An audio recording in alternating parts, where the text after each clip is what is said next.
My name is Madison. I'm a visual communicator and campaigner. Ever since I was a child, I have had a fascination with whales and dolphins. When I was 8 years old, my parents took me to Florida, where we visited SeaWorld and swam with dolphins at Discovery Cove. Now, my family and I are travelling back to these marine parks 13 years later, but our feelings about them couldn't be more different.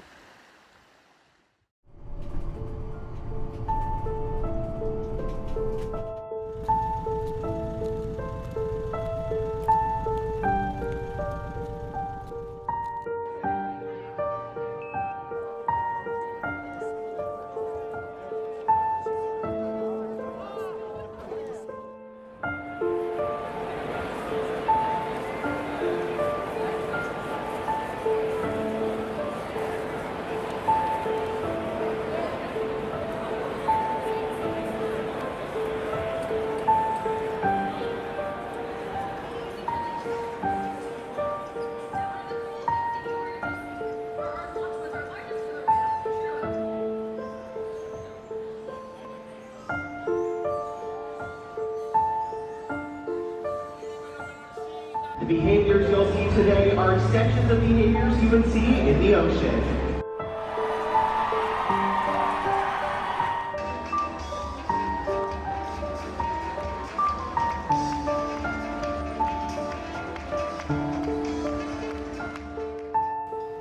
I was once an 8-year-old girl who loved nothing more than seeing dolphins flip and splash people, and seeing killer whales was just amazing, and thinking that this is what they're meant to do and they're performing because they really want to. But now I've grown up and realised that that's just not the case.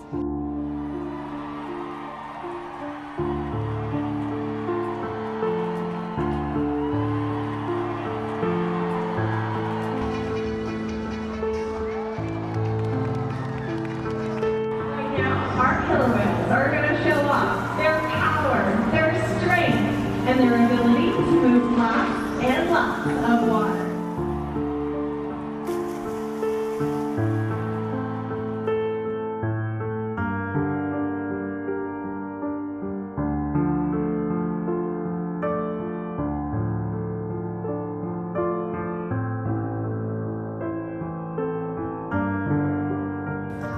Watch show after show after show, and that's their life.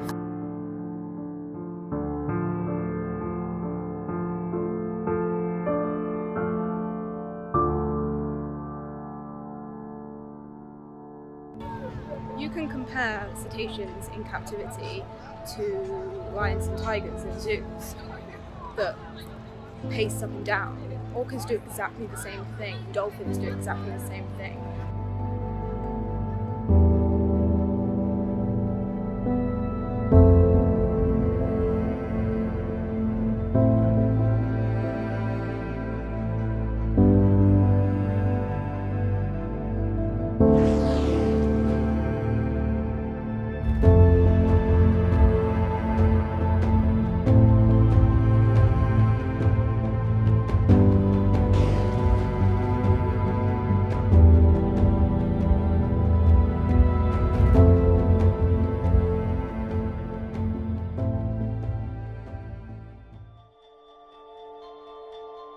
Discovery Cove is a swim with dolphin facility owned by SeaWorld. Having swam with dolphins here back in 2006, my family and I decided that we were going to revisit this park. This is where the issue of keeping whales and dolphins in captivity really hit home for my parents.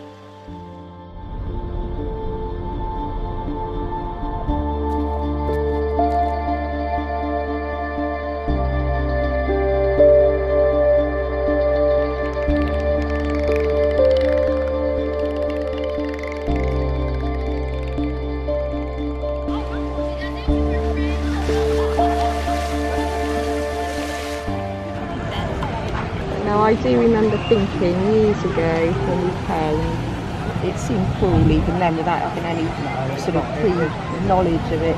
It's just it's a money-making machine, isn't it?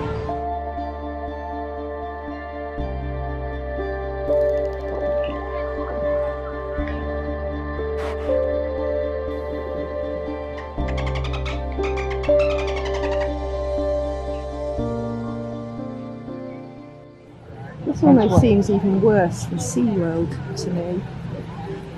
It's all bad, but this somehow seems worse.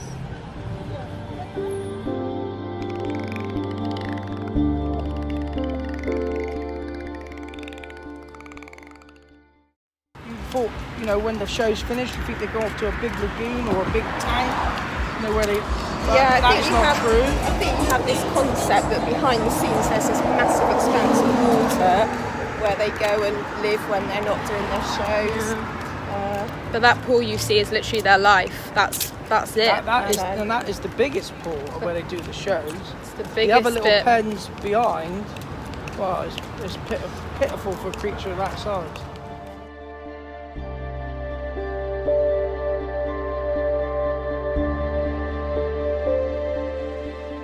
One of the most tragic stories of cetacean captivity is that of an orca called Lolita. She was around 4 years old when she was violently taken from her family and sold to Miami Sea Aquarium.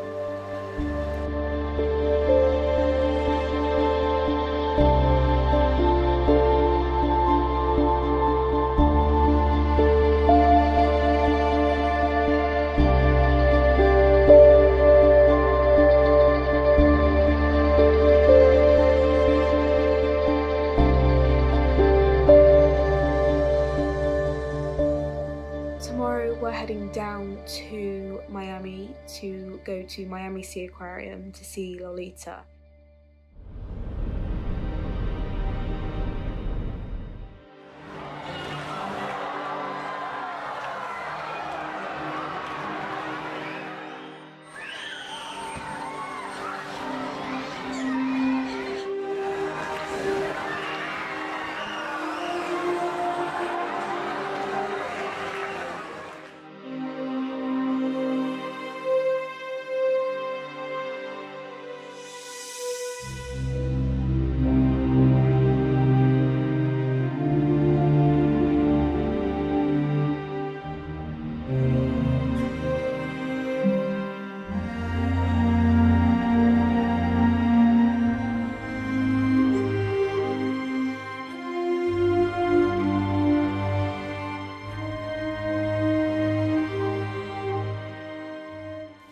Lolita's tank is literally the size of a hotel swimming pool. Most people will have swam in pools bigger than that.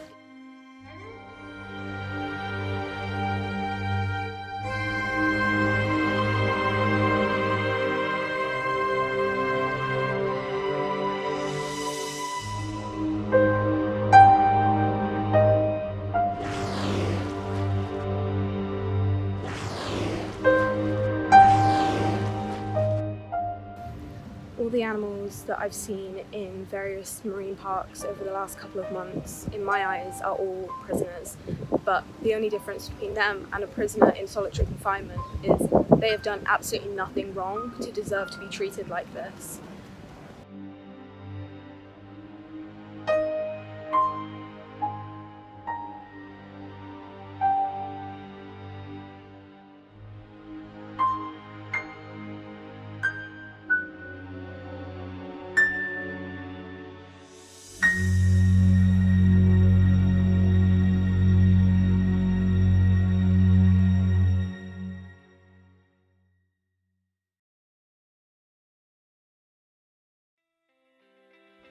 While many Western marine parks have said that they are stopping the breeding of orcas, the question about what to do with the orcas currently in captivity often gets raised.